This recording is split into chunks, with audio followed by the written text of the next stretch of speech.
Na 98 FM, programa Conhecendo o Espiritismo. De todos os desvios da vida humana, o suicídio é talvez o maior deles pela sua característica de falso heroísmo, de negação absoluta da lei do amor e de suprema rebeldia à vontade de Deus, cuja justiça nunca se faz sentir junto dos homens sem a luz da misericórdia. Emmanuel, o Consolador, psicografia de Francisco Xavier. Uma campanha, Grupo Espírita A Caminho da Luz, Biguaçu, Santa Catarina. www.radiofraternidade.com.br. Programa Espírita Conhecendo o Espiritismo e Programa Espírita Luz e Fraternidade.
A maioria dos homens ainda não percebem os valores infinitos do tempo. Existem efetivamente os que abusam dessa concessão divina. Julgam que a riqueza dos benefícios lhes é devida por Deus. Seria justo, entretanto, interrogá-los quanto ao motivo de semelhante presunção. Constituindo a criação universal patrimônio comum, é razoável que todos gozem a possibilidade da vida, e, de modo geral, a criatura não medita na harmonia das circunstâncias que se ajustam na Terra em favor do seu aperfeiçoamento espiritual. É lógico que todo homem conte com o tempo, mas se esse tempo estiver sem luz, sem equilíbrio, sem saúde e sem trabalho. No entanto, importa considerar que muito raros são aqueles que valorizam o dia, multiplicando-se em toda parte as fileiras dos que procuram aniquilá-lo de qualquer forma. A velha expressão popular, matar o tempo, reflete a inconsciência vulgar nesse sentido. Nos mais obscuros recantos da terra, há criaturas exterminando possibilidades sagradas. E, no entanto, um dia de paz, harmonia e iluminação é muito importante para o concurso humano na execução das leis divinas. Os interesses imediatistas do mundo clamam que o tempo é dinheiro, para, em seguida, recomeçarem todas as obras incompletas na esteira das reencarnações. Os homens, por isso mesmo, fazem e desfazem, constroem e destroem, aprendem levianamente e recapitulam com dificuldade na conquista da experiência. Em quase todos os setores da evolução terrestre, vemos o abuso da oportunidade complicando os caminhos da vida. Entretanto, desde muitos séculos, o apóstolo nos afirma que o tempo deve ser do Senhor. Santo Agostinho vem nos dizer, no capítulo 3, item 19 do Evangelho segundo o Espiritismo, que a lei do progresso, a qual Kardec classificou como lei natural, funciona para todos os seres animados e inanimados, para levá-los pela transformação a um estado mais perfeito, pois tudo morre para renascer, porque Deus deseja que tudo se engrandeça e prospere. A própria destruição, que parece para os homens o fim das coisas, é apenas o meio de levá-las pela transformação a um estado mais perfeito, pois tudo morre para renascer e nada volta para o nada. Assim como os seres vivos progridem intelectual e moralmente, os mundos também progridem. A história dos mundos nos faz ver que desde a aglomeração dos primeiros átomos na formação deles, há uma progressão contínua, um desenvolvimento imperceptível para cada geração, dando aos seus habitantes condições mais agradáveis, à medida que eles também avancem na senda do progresso. Nada fica estacionário. Evolui paralelamente os animais, as formas de moradia, de vestuário, de alimentação e de ideias. Em tudo há um dinamismo evolutivo, progressivo.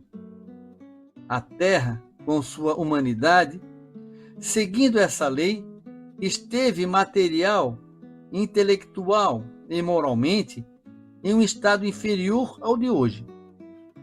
Já foi mundo primitivo, tornou-se de expiação e de provas e vai transformar-se em um mundo regenerador, onde seus habitantes se esforçarão para viver o bem, numa luta sem as angústias de hoje, pela certeza que terão da existência e imortalidade do ser espiritual, com todas as suas consequências de compreensão, segurança e confiança nas leis divinas.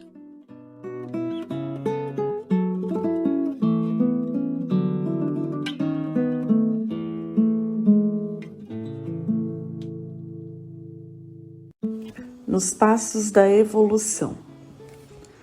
Por mais que a humanidade queira orgulhar-se da grandeza de seus feitos, não consegue desprezar as pequeninas partes que compõem todo o edifício de suas realizações. Compreender que na Terra nada é desprezível é entender a relatividade de todas as coisas, a começar pela fragilidade humana diante da grandeza de Deus. Não é o volume que importa na ordem das coisas da vida, mas a capacidade das pequenas coisas levarem às grandes realizações, ocultando-se nelas de maneira modesta, sem desprezar a ninguém, nem desdenhar as menores oportunidades.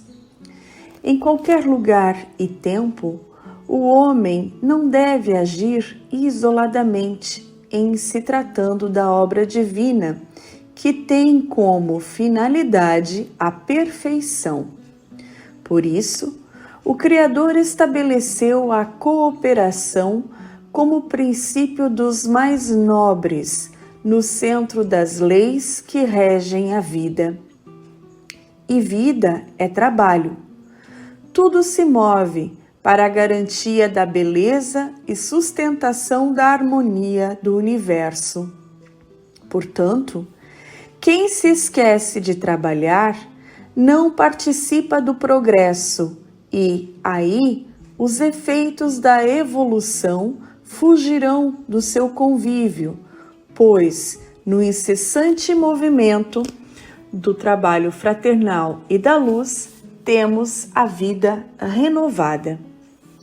A sabedoria divina oferece-nos a oportunidade de participar do labor, porque, na sua plantação, todos somos sementes que recebem o tratamento que nos permitirá crescer e produzir mais, à medida que nos entendermos e nos auxiliarmos mutuamente, uma vez que todos temos a devida utilidade na imensa seara do Pai. Jesus ensina, em sua caminhada terrena, o valor das pequeninas coisas.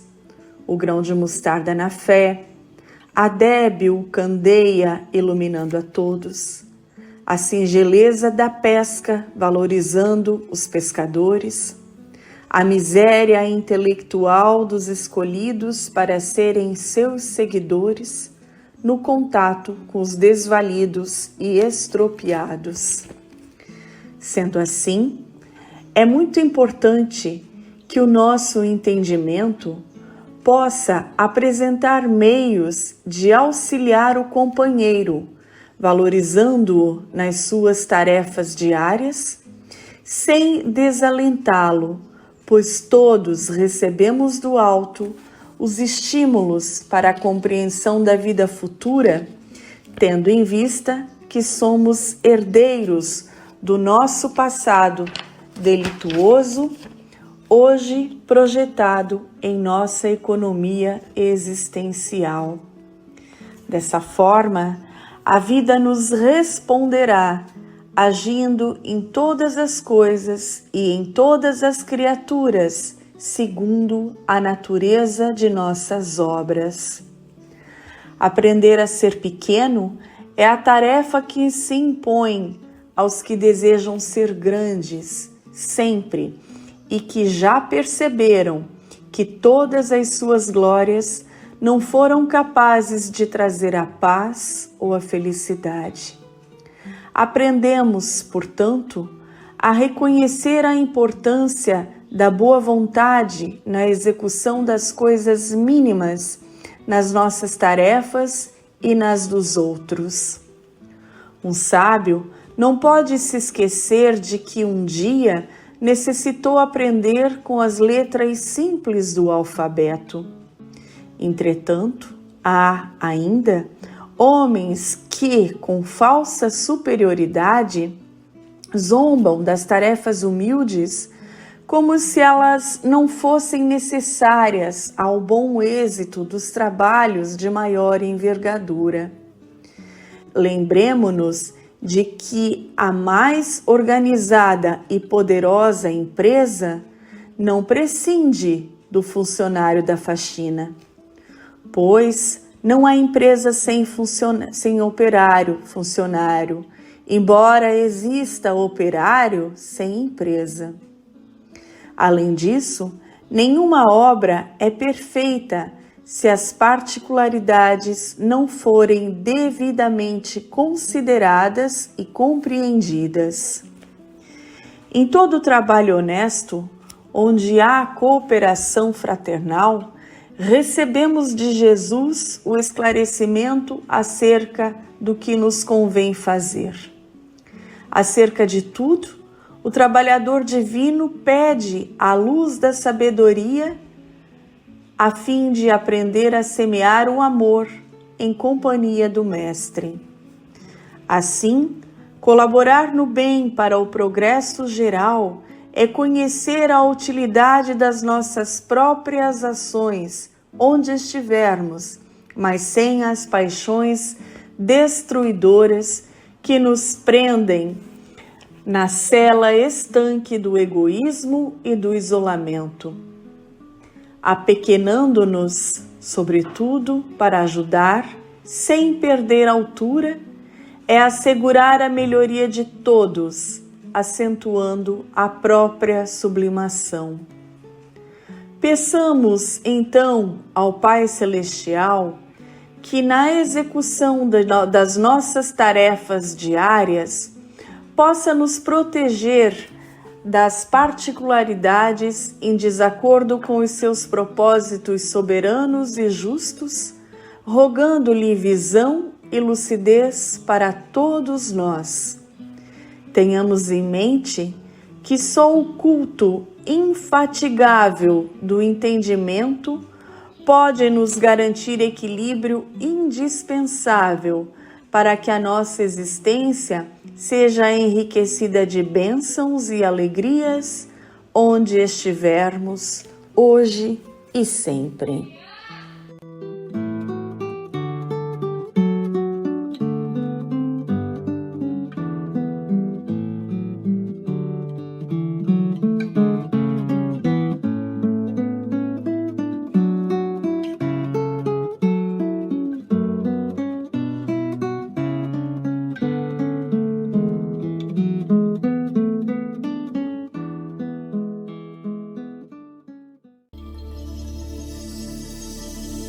Mudança de estratégia. Alguma vez você já teve que corrigir ou mudar o rumo dos seus passos? Se respondeu que sim, você é como a grande maioria dos seres humanos. Isso acontece com frequência, porque ainda não temos habilidade suficiente para saber com precisão onde queremos chegar e que caminho seguir. E isso acontece porque ainda somos aprendizes da vida. Por causa dessa falta de lucidez natural em nosso estágio evolutivo, é que às vezes nos perdemos em atalhos que retardam nossa marcha na direção dos altiplanos do infinito. E não é raro que tenhamos que mudar a direção, buscar caminhos alternativos, apressar o passo, observar com mais atenção para não tropeçar nos obstáculos naturais da marcha para Deus. Nós sabemos que é preciso caminhar, buscar, bater na porta que ela se abrirá, pois o suave Rabi da Galileia nos orientou a respeito. E se fazemos isso, por que nem sempre dá certo? É que nem sempre buscamos da forma correta e batemos na porta certa. Outras vezes, nós chegamos ao término do caminho e deparamos com um resultado que não era justamente o que desejávamos. E a frustração nos toma de assalto. Às vezes, para se atingir um objetivo é preciso descobrir novos caminhos, ousar, inovar, criar novas estratégias. Talvez essa pequena história possa ilustrar melhor. Conta-se que havia um cego sentado numa calçada em Paris com um boné a seus pés e um pedaço de madeira com o seguinte pedido escrito com giz branco: "Por favor, ajude-me, sou cego." Um publicitário da área de criação passou por ali, parou e viu umas poucas moedas no boné. Sem pedir licença, pegou o cartaz, virou-o, pegou o giz e escreveu outro anúncio. Voltou a colocar o pedaço de madeira no mesmo lugar e foi embora. À tarde, o publicitário passou por aquele local novamente e notou que o boné estava cheio de notas e moedas. O pedinte reconheceu as pisadas e perguntou se havia sido ele quem tinha mudado o seu cartaz, sobretudo querendo saber o que havia escrito. O publicitário respondeu: "Nada que não esteja de acordo com o seu anúncio, mas com outras palavras." Sorriu e continuou seu caminho. O mendigo não sabia, mas seu novo cartaz dizia: "Hoje é primavera em Paris e eu não posso vê-la." Uma pequena mudança de estratégia e pode ficar mais fácil atingir um objetivo, alcançar uma meta, chegar a um resultado. Por vezes, perdemos muito tempo em tentativas vãs e não nos damos conta de que uma pequena mudança bastaria para facilitar a nossa vida. Se você está sentindo que seus passos não estão lhe conduzindo numa direção segura, pare um instante. Reflita sobre onde quer chegar e, se for necessário, corrija a bússola da sua existência e siga em frente. Quando você bate numa porta por muito tempo e ela se recusa a abrir, talvez Deus queira que você busque outra saída. Embora muitas situações nos pareçam fruto do acaso, não imaginemos que estamos à revelia das leis que regem o universo do qual fazemos parte. Pense nisso e procure ouvir a sugestão dos sábios publicitários do espaço para que faça uma pequena mudança na estratégia. E lembre-se, se a porta na qual você está insistindo em bater não se abre, talvez seja o momento de buscar outra alternativa.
98 FM, programa Conhecendo o Espiritismo.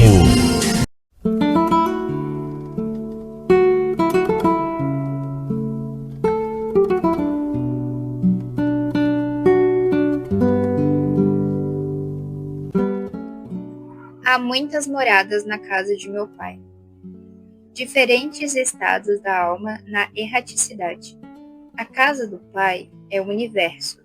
As diferentes moradas são os mundos que circulam no espaço infinito e oferecem aos espíritos encarnados moradas apropriadas ao seu adiantamento.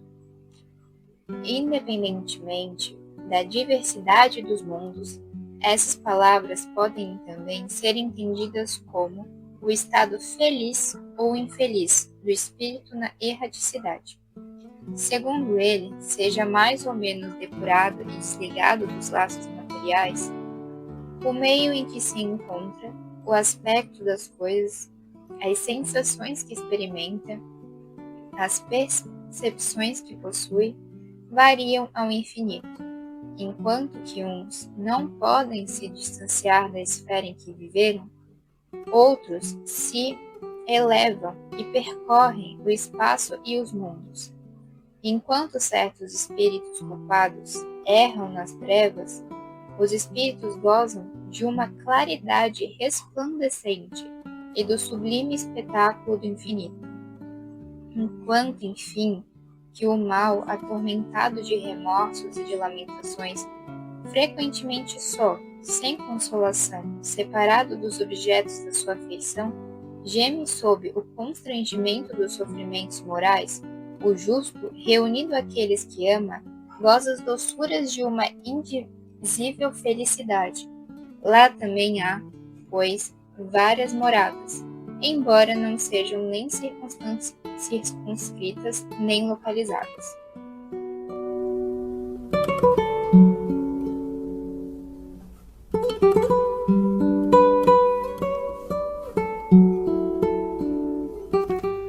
Os grandes princípios morais têm características de universalidade e eternidade, isto é, servem para todos os quadrantes do universo, em todos os tempos.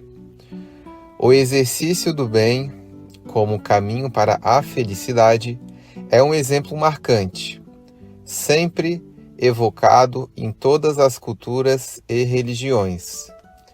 No budismo, o caminho do meio entre os conflitos e a dor está no exercício correto da compreensão do pensamento, da palavra, da ação, da vida, do trabalho, da atenção e da meditação. No confucionismo, não se importe com o fato de o povo não conhecê-lo, porém, esforce-se de modo que possa ser digno de ser conhecido. No judaísmo, não faça ao próximo o que não deseja para si. No islamismo, a verdadeira riqueza de um homem é o bem que ele faz neste mundo. No cristianismo, faça ao semelhante todo o bem que deseja receber. E o espiritismo, fora da caridade não há salvação. Há uma dificuldade na vivência desses princípios, pedem divina base altruística, a vocação para cuidar dos outros. Contraria a humana base egoística, a vocação para cuidar de si mesmo.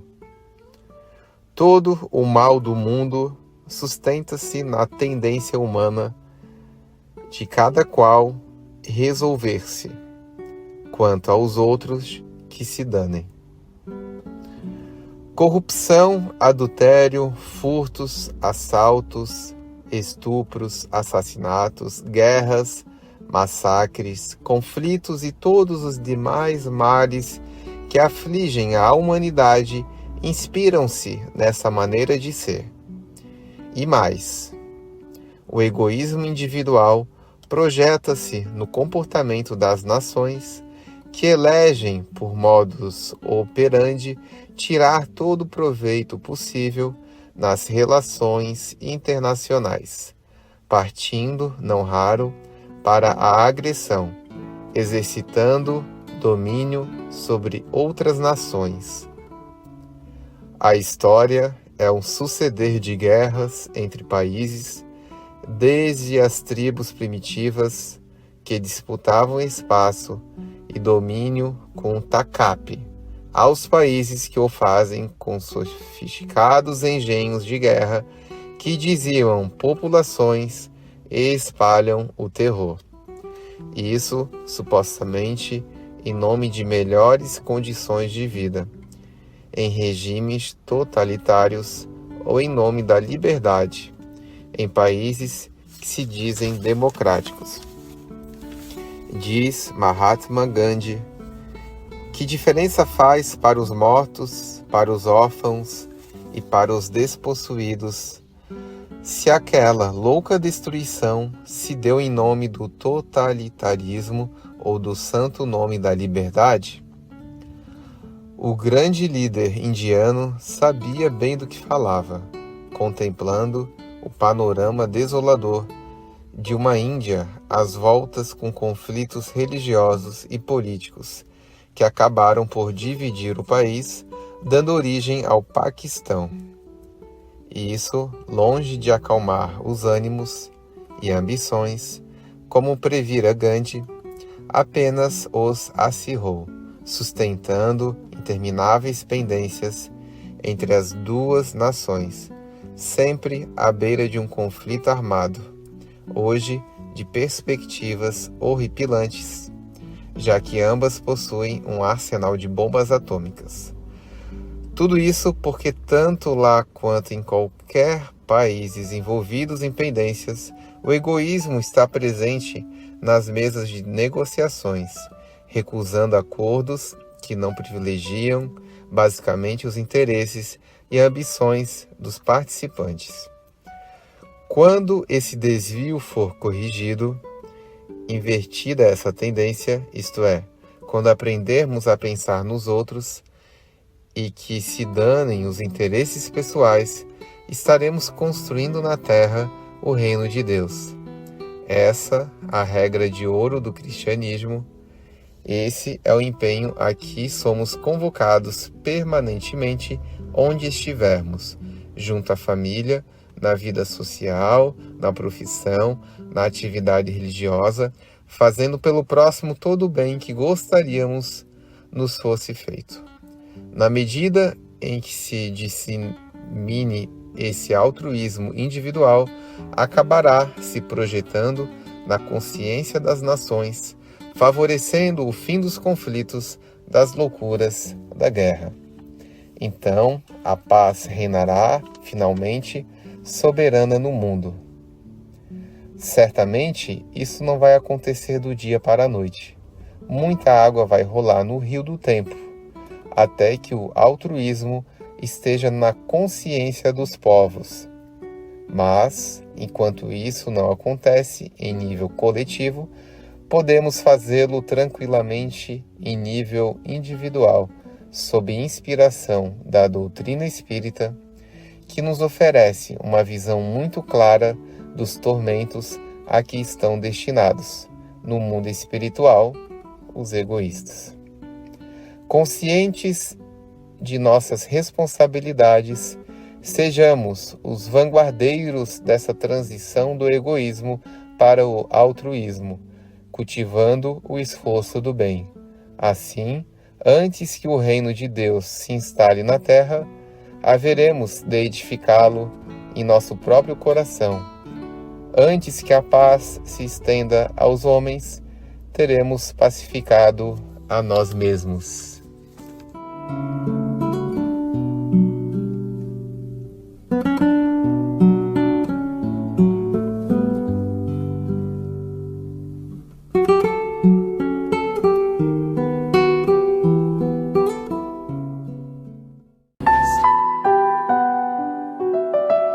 Esforço pessoal.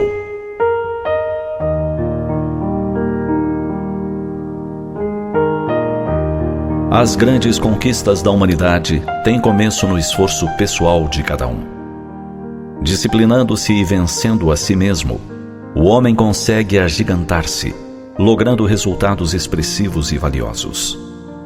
Essas realizações, no entanto, têm início nele próprio. É possível que não consigas descobrir novas terras a fim de te tornares célebre. Todavia, poderás desvelar-te para o bem, fazendo-te elemento precioso no contexto social onde vives. Certamente, não conseguirás solucionar o problema da fome na terra. Não obstante, poderás atender a algum necessitado que defrontes, auxiliando-o a diminuir o problema geral. Não terás como evitar os fenômenos sísmicos desastrosos que periodicamente abalam o planeta. Assim mesmo, dispões da oração, que envia a essas almas o amparo necessário para a amenização de suas dores. De fato, não terás como impedir as enfermidades que ceifam as multidões que lhes tombam, indefesas, ao contágio avassalador. Apesar disso, tens condições de oferecer as terapias preventivas do otimismo, da coragem, da esperança. As sucessivas ondas de alienação mental e suicídios que desnorteiam a sociedade não cessarão de imediato sob a ação da tua vontade. Mas a tua paciência e bondade, a tua palavra de fé e de luz, conseguirão apaziguar aquele que as receba, oferecendo-lhe reajuste e renovação. Naturalmente, o teu empenho máximo não irá alterar o rumo das leis da gravitação universal. Mas, se o desejares, contribuirás para o teu e o equilíbrio do teu próximo, em torno do sol de primeira grandeza, que é Jesus. Os problemas globais merecem respeito, mas os individuais que se somam, produzindo volume, são possíveis de serem solucionados. A inundação resulta da gota de água. A avalanche se dá ante o deslocamento de pequenas partículas que se soltam. A epidemia surge num vírus que venceu a imunização orgânica. Desta forma, faze a tua parte, mínima que seja, e o mundo irá melhorar. A sociedade, qual ocorre com o indivíduo, é o resultado de si mesma. Reajustando-se, o homem melhora-se a comunidade. Se teus sonhos almejam a felicidade plena no mundo, começa a busca de fazer felizes aqueles que se encontram ao teu redor. Se teus desejos de paz são sinceros, busca a paz interior da consciência tranquila e transmite paz àqueles que te cercam. Se vês no futuro o amor reinante no planeta, principia amando intensamente tua família.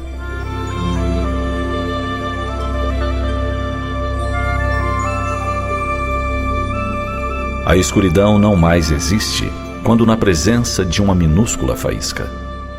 O sofrimento pensa em desaparecer quando envolvido por uma leve brisa de esperança. A chuva cinza decompõe-se em cores quando recebe os raios do sol. A raiva tem saudade da doçura quando é abraçada com carinho.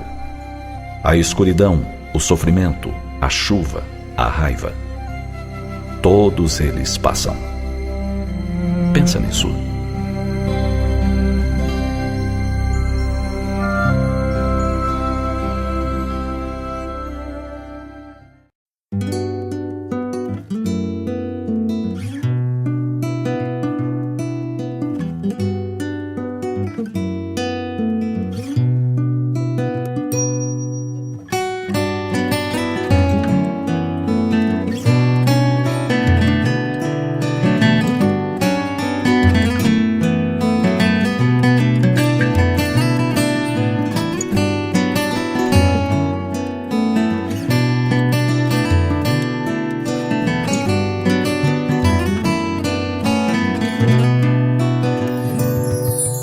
Quero ser um anjo, quero ser imortal, quero ser um pensamento sideral,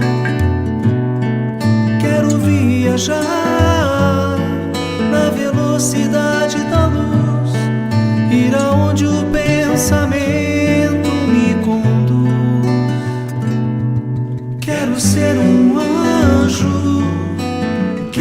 ser imortal, quero ser um pensamento sideral.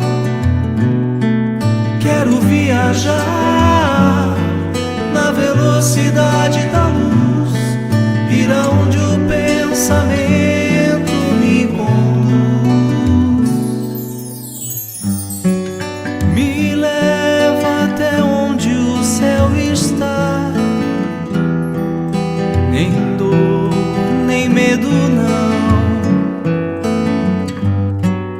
Na luz que extermina a escuridão, na paz, na voz que me faz ressoar. Quero ser um anjo, quero ser imortal, quero ser um pensamento sideral. Quero viajar na velocidade da luz, ir aonde o pensamento me conduz. Andar sem precisar de chão, voar nem asas nem balão. Liberdade, meu porto final, a paz, a voz que me faz ressoar.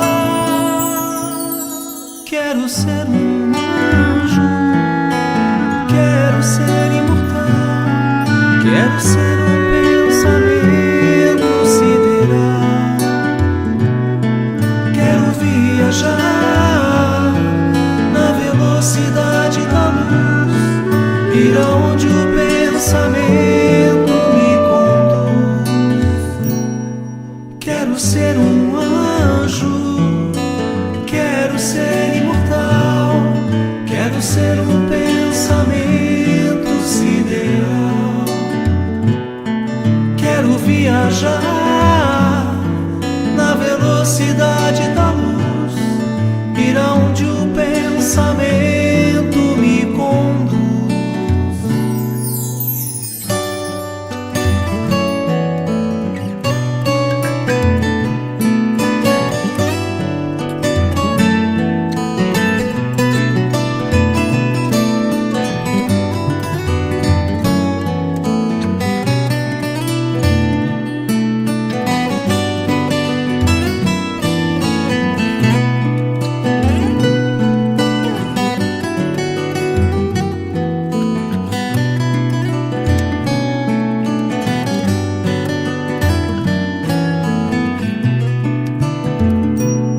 Quero ser imortal,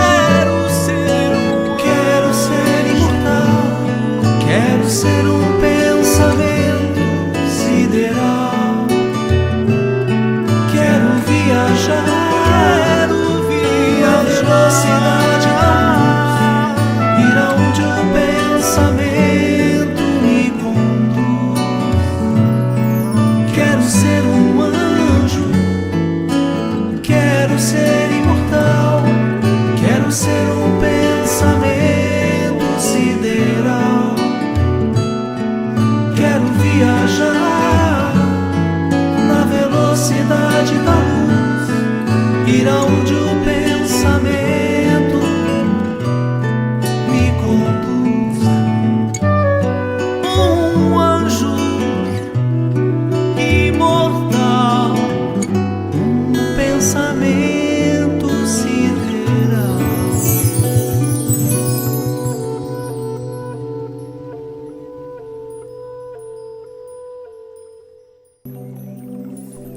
A caridade é um exercício espiritual. Quem pratica o bem coloca em movimento as forças da alma. Quando os espíritos nos recomendam com insistência a prática da caridade, eles estão nos orientando no sentido de nossa própria evolução. Crê em ti mesmo. Age e verá os resultados. Quando te esforças, a vida também se esforça para te ajudar. Quanto mais te convences de que podes ser feliz, de que tens em ti os atributos da paz, ação, resistência e amor, mais as facilidades chegam a ti. No entanto, se preferes viver em lamentações, na recusa à prática do bem ou no cultivo de vícios, ergues desnecessariamente barreiras a ti mesmo. Tudo tem seu apogeu e seu declínio. É natural que seja assim.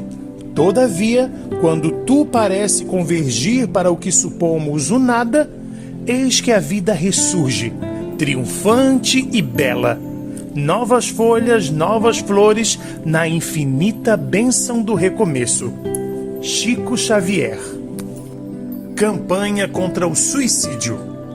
Divulgação do Grupo Espírita A Caminho da Luz de Biguaçu, Santa Catarina. Programa Luz e Fraternidade e Conhecendo o Espiritismo e Web Rádio Fraternidade. Valorize a vida, aprenda a viver feliz.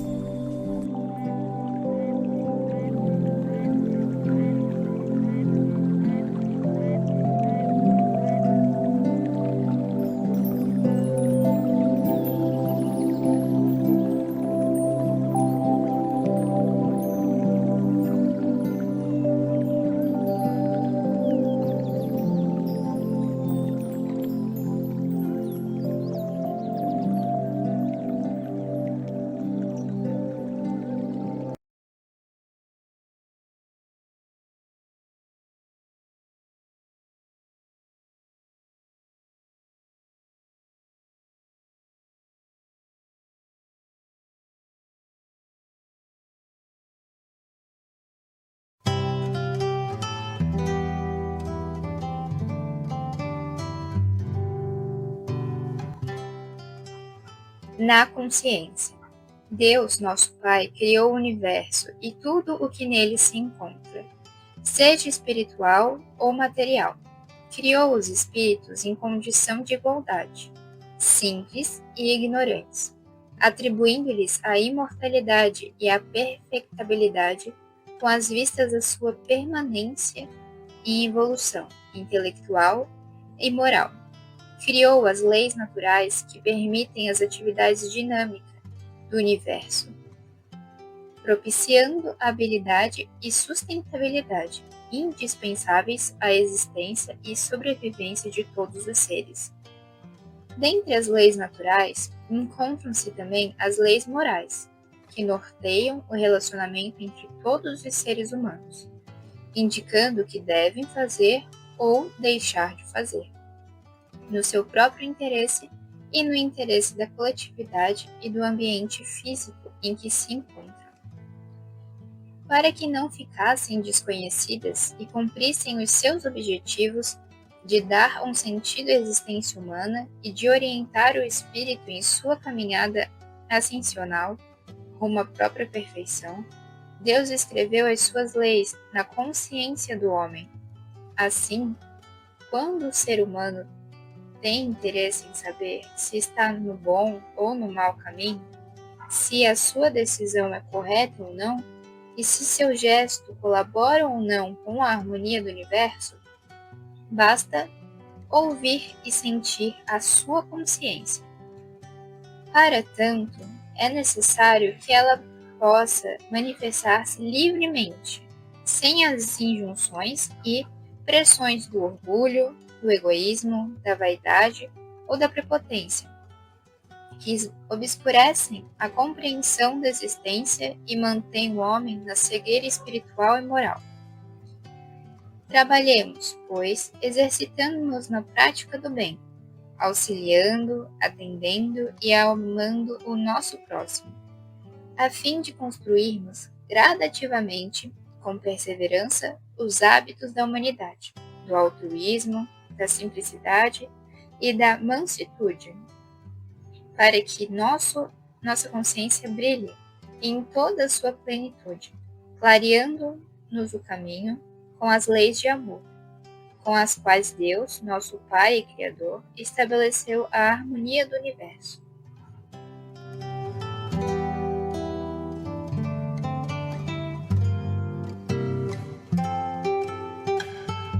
Ano Novo. Serão novos os anos que passam, os séculos e os milênios que sucedem na ampulheta do tempo? Não são. O tempo, qual o concebemos, não passa de uma ilusão. Não há tempos novos nem tempos velhos. O tempo é sempre o mesmo, porque o tempo é a eternidade. Todas as mudanças que constatamos em nós e em torno de nós são produtos da transformação da matéria. Esta realmente passa por constantes modificações. A mutabilidade inerente à matéria e não ao tempo. A matéria é volúvel como as ondas e instável como as nuvens que se movimentam no espaço, assumindo variadas conformações que se sucedem numa instabilidade constante. O nosso envelhecimento não é obra do tempo, como costumamos dizer. É a matéria que vai se transformando desde que entramos no cenário terreno. Nascemos, crescemos, atingimos o apogeu do desenvolvimento compatível com a natureza do nosso corpo. Após esse ciclo, as mudanças tornam-se menos rápidas. Há como que ligeiro repouso.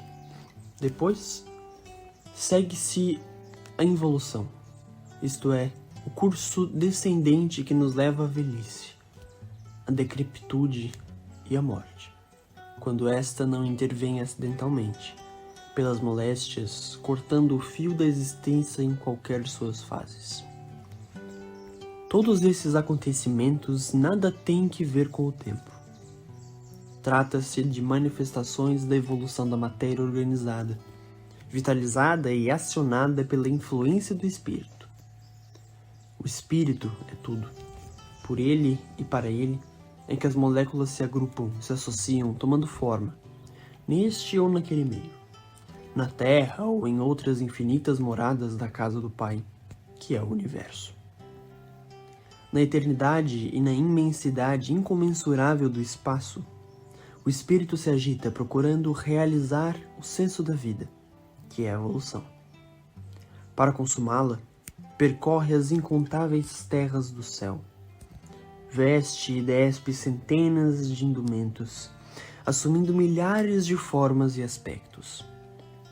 A matéria é seu instrumento, e o meio através do qual ele consegue sua ascensão ininterrupta.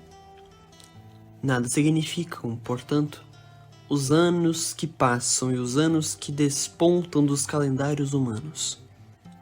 O importante na vida do espírito são as arrancadas para frente. São as etapas vencidas, o saber adquirido através da experiência e as virtudes conquistadas pela dor e pelo amor. O que denominamos passado é apenas a lembrança de condições inferiores por onde já transitamos. De outra sorte, o futuro não é mais que a esperança que nutrimos de alcançar um estado melhor. O presente eterno, eis a realidade. Encaremos assim o tempo, e particularmente o ano novo que ora se inicia. Façamos o propósito de alcançar no seu transcurso a maior soma possível de aperfeiçoamento. É o que, de coração, desejamos aos nossos ouvintes e simpatizantes da doutrina espírita.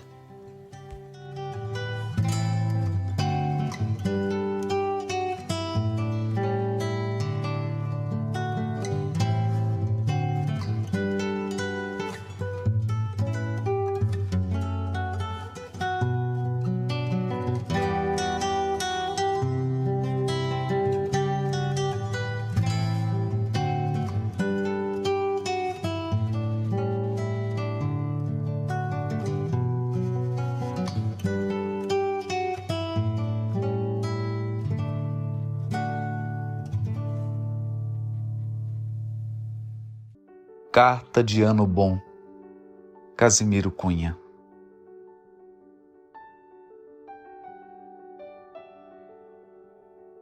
Entre um ano que se vai e outro que se inicia, há sempre nova esperança, promessa de novo dia. Considera, meu amigo, nesse pequeno intervalo, todo o tempo que perdeste sem saber aproveitá-lo.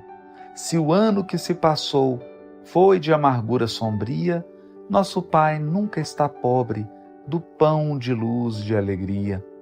Pensa que o céu não esquece a mais ínfima criatura e espera resignado o teu quinhão de ventura. Considera, sobretudo, que precisas doravante encher de luz todo o tempo da bênção de cada instante. Sê na oficina do mundo o mais perfeito aprendiz, pois somente no trabalho teu ano será feliz. Não esperes recompensas dos bens da vida terrestre, mas volve toda a esperança à paz do Divino Mestre. Nas lutas nunca te esqueças deste conceito profundo. O reino da luz de Cristo não reside neste mundo. Não olhes faltas alheias, não julgues o teu irmão. Vive apenas no trabalho de tua renovação. Quem se esforça de verdade sabe a prática do bem, conhece os próprios deveres sem censurar a ninguém. Ano novo, pede ao céu que te proteja o trabalho, que te conceda na fé o mais sublime agasalho. Ano bom, Deus te abençoe no esforço que te conduz das sombras tristes da terra para as bênçãos de Jesus.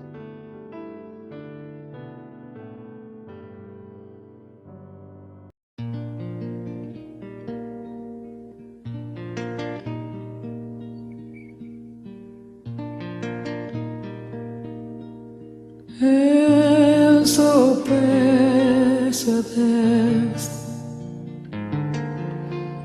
que a dor não me seja indiferente, que a morte não me encontre um dia solitário sem ter feito o que eu queria.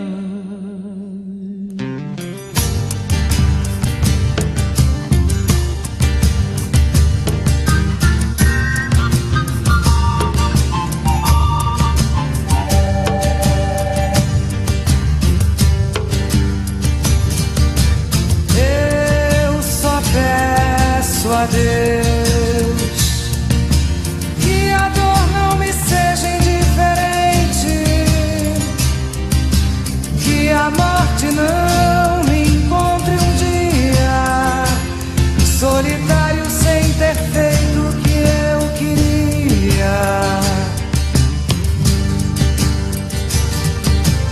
Eu só peço a Deus que a injustiça não me seja indiferente,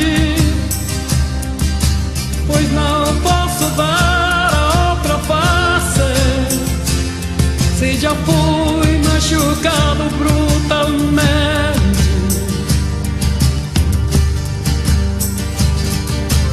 Eu só peço a Deus que a guerra não me seja indiferente.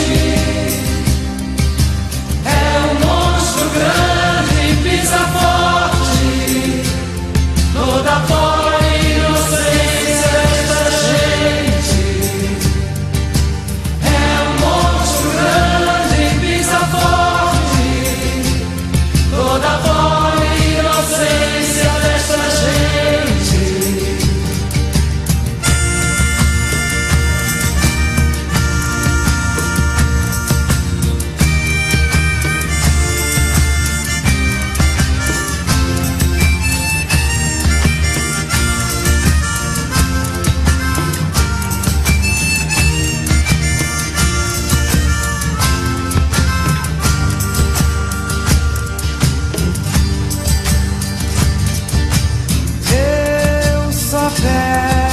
A Deus que a mentira não me seja indiferente. Se um só traidor tem mais poder que um povo, que este povo não me esqueça facilmente.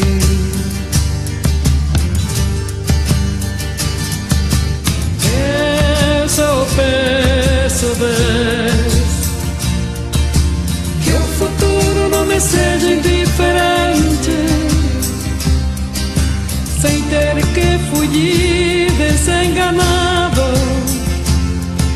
viver uma cultura diferente.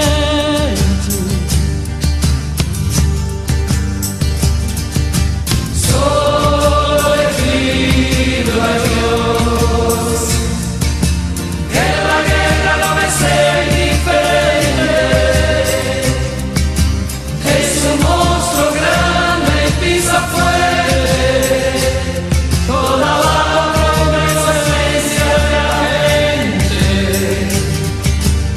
Es un monstruo grande y pisa fuerte toda la progresencia de la gente.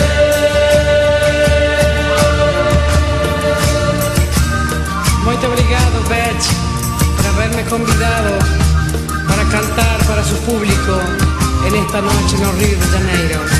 Obrigada a você. Beijo, meses.